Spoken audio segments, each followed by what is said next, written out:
In 1981, 13 men walked into a bank and asked for a loan to buy a company that everyone in the industry had already written off. The company was Harley-Davidson. And here's the thing. Most people think Harley-Davidson has always been this untouchable American icon. This is a company that almost died twice. Once as a name nobody trusted anymore, and once, 4 years later, as a business that came within a single Friday morning of being shut down by its own bank. So how does a motorcycle built in a wooden shed end up almost destroying itself twice and still become the loudest sound in American culture? Let's go back to where it actually started. Not the myth, the shed. 1903, Milwaukee. 20-year-old William Harley and 22-year-old Arthur Davidson wanted a bicycle that didn't need pedaling. That's it. That was the whole ambition at first. They built their first motorized bike in a wooden shed behind the Davidson family home. 10 feet by 15 feet. A single-cylinder engine, a tomato can carburetor, and not much else.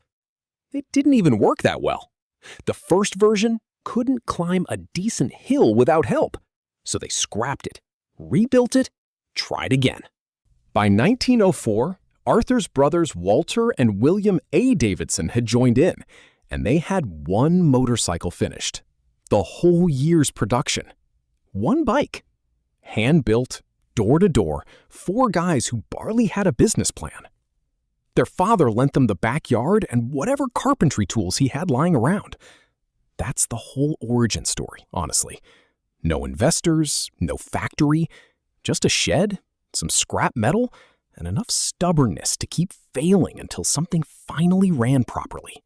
By 1907, the company had incorporated. By the First World War, Harley-Davidson motorcycles were being shipped toward the front lines in Europe, and the brand's reputation for toughness wasn't marketing copy yet. It was just true. Earned in a shed, tested in the mud. Nobody in that shed thought they were founding an empire.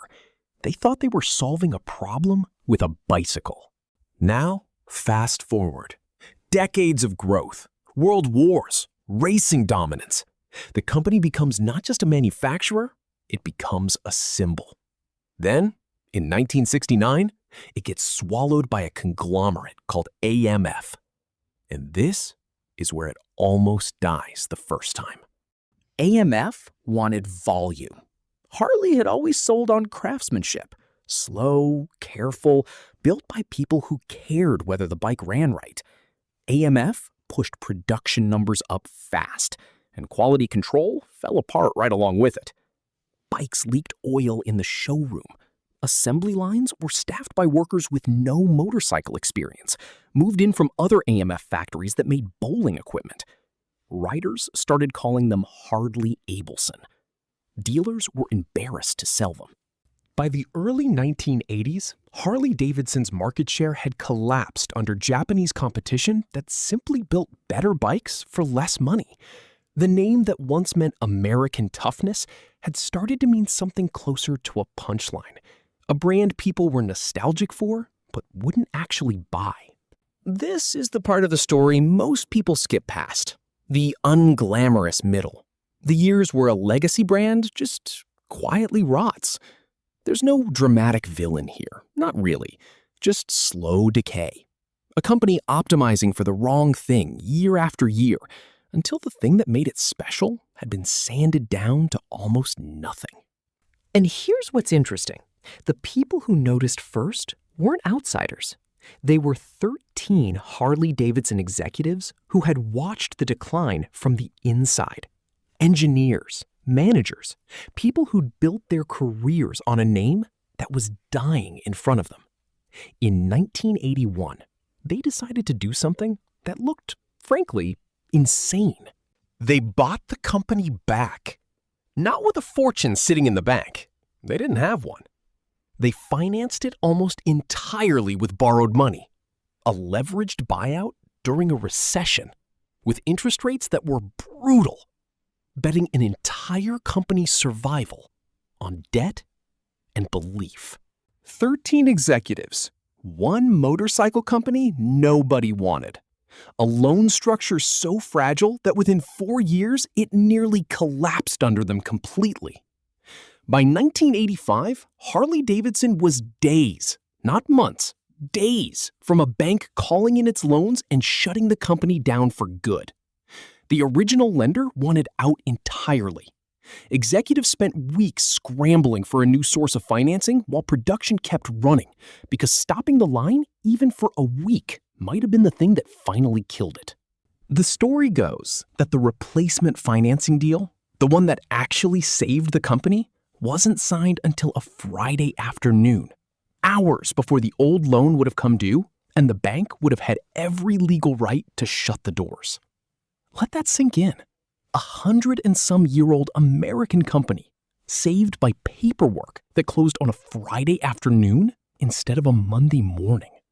So what actually saved it, beyond the last-minute paperwork?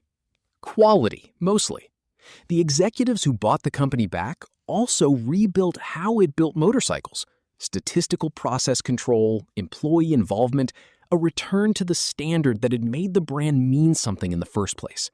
They stopped chasing volume and started chasing trust again. They also asked for help nobody expected a proud American company to ask for: temporary tariff protection on imported heavyweight motorcycles, which gave them breathing room to rebuild. Harley-Davidson actually asked to have that protection lifted early once they no longer needed it. Confidence, not dependency. It wasn't fast, it wasn't clean, but it worked. Here's what stays with me about this story. The shed in 1903 and the boardroom in 1981 aren't that different if you think about it. Both moments were 4 or 13 people deciding a thing was worth building or worth saving when nobody else was sure it would survive. Harley-Davidson didn't become an icon by never almost dying. It became one by almost dying twice and choosing both times to build the next bike anyway. Maybe that's the real story behind the logo on all those jackets. Not toughness as an image, toughness as a fact.